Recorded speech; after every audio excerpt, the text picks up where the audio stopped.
খোয়াই সীমান্তে বড়সড় গবাদি পশু পাচার ভেস্তে দিল যৌথ বাহিনী। গ্রেফতার এক দায়ী অভিযুক্ত। ধৃতের মোবাইল সূত্র ধরে খোয়াইয়ের মূল পান্ডাদের জালে তুলবে পুলিশ। বাংলাদেশে গবাদি পশু পাচারের চেষ্টা নস্যাৎ করে বড়সড় সাফল্য পেল যৌথ বাহিনী। খোয়াই থানার পুলিশ, ত্রিপুরা স্টেটের রাইফেলস টিএসআর এবং বর্ডার সিকিউরিটি ফোর্সের ৭০ নম্বর ব্যাটালিয়নের যৌথ অভিযানে উদ্ধার করা হয় ৬টি গবাদি পশু। ঘটনায় এক দাগী পাচারকারীকে গ্রেফতার করা হয়েছে। মোবাইল রেকর্ডিং এ স্পষ্ট এই সূত্র ধরে এবার খোয়াইয়ের বড় সড়ো পাচারকারীদের জালে তুলতে মাঠে নামতে পারে খোয়াই পুলিশ প্রশাসন। খোয়াই থানার ওসি কৃষ্ণধন সরকার জানান, আজ সকাল আনুমানিক 10টা থেকে 11টার মধ্যে খোয়াই থানার অন্তর্গত বড় বাঘাই সীমান্ত সেক্টরে নিয়মিত টহল চলাকালীন এসআই মদন সরকার ও এসআই ফ্রান্সিস হালাম সহ টিএসআর ও বিএসএফ এর যৌথ অভিযানে একটি রাবার বাগান সংলগ্ন এলাকা থেকে সন্দেহভাজন অবস্থায় গবাদি পশুগুলি উদ্ধার করে।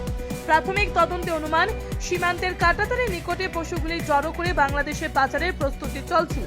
অভিযান চলাকালীন পাচারকারীর দলের কয়েকজন সদস্য পালিয়ে যেতে সক্ষম হলেও যৌথ বাহিনীর তৎপরতায় এক দাগী অভিযুক্তকে আটক করা হয়। ধৃতের নাম সুমন সূত্রধর, বয়স 35, বাড়ি সিঙ্গিছড়া 2 নম্বর এলাকায়।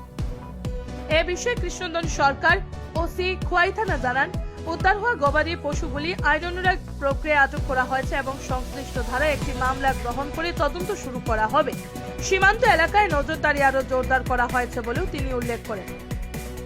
Bureau report, Nababarta today.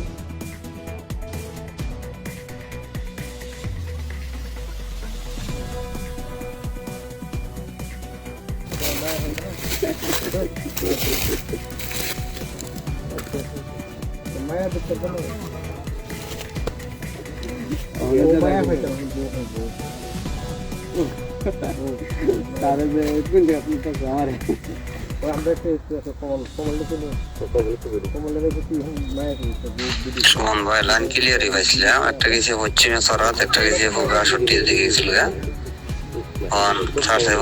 জঙ্গলের ভিতরে একটা চিপকে চিপকে নিয়ে নিয়ে আমাইতেছে। জঙ্গলের ভিতরে চিপকে চিপকে এখানে ওটা শুনো। সুমন ভাই লাইন ক্লিয়ারই পাইছিলাম। একটা গেছে পশ্চিমে সরাত, একটা গেছে পূর্বে ৬৮ দিকে গেছিল। জঙ্গলের ভিতরে একটা চিপকে চিপকে নিয়ে নিয়ে আমাইতেছে। আজকের ইন্ডিয়ার থেকে ডিপ না গেতা ছবি দিছে কায়দাটা উঠাচ্ছে আজা চোপর আইল আইলে না দেখতো আমি আইলে মালটা অ্যাক্সিডেন্ট হইল না পরে বাদ দিয়ে এসে বাড়ি বুঝছো নি আমি যেটা করে কালকে 11টার ভিতরে আমাদের একটা পুলিশ এবং সবচেয়ে ব্যাটালিয়ন বিএসএফ জয়েন্ট প্যাট্রোলিং করেছিল আমাদের বড়বাগাই সেক্টরে। আমাদের এসআই মদন সরকার এবং এসআই ফ্রান্সিস সালাম সঙ্গে আমাদের পুলিশ টিএসআর স্টাফ এবং সাথে ছিল 70 ব্যাটালিয়ন বিএসএফ জয়েন্ট প্যাট্রোলিংয়ের সময় আমরা একটা নির্জন স্থানের ঘটনা, আমার সিক্রেট খবরও ছিল। একটা বড় বাগানের উল্টা দিকে মানে টুয়ার্ডস ফেন্সিং একটা রাবার বাগানের ভিতরে আমরা যেখানটা দাঁড়িয়ে আছি, এখানে 6টা গরু, এই গরুগুলি নিয়ে যাচ্ছিল অলরেডি টুয়ার্ডস ফেন্সিং এবং এগুলি উইথ ইন্টেন্ট টু স্মাগলিং এগুলি নিয়ে যাচ্ছিল।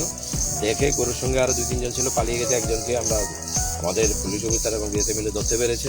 ওর নাম হলো সুমন সূত্রধর, এখানে সিঙ্গিছড়া 2 নম্বরে। তো এই গরুগুলি কোনো ডকুমেন্ট কিছু নেই, সম্ভবত ওগুলি অথবা কোনো চুরির গরু এবং এগুলিকে এবং আমরা মোবাইলে সার্চ করেছি, অনেক কিছু দেখেছি এখানে ভিতরে, এগুলি অবজেকশনেবল এবং এটা ইনভেস্টিগেশনে আসবে। আমরা এই রিগার্ডে একটা মামলা নিচ্ছি এবং স্মাগলিং এবং ক্যাটেল সেক্টরের আওতায় দিকেই আসছে এবং ওই রিগার্ডে আমরা একটা ইনভেস্টিগেশন স্টার্ট করছি। Thank you.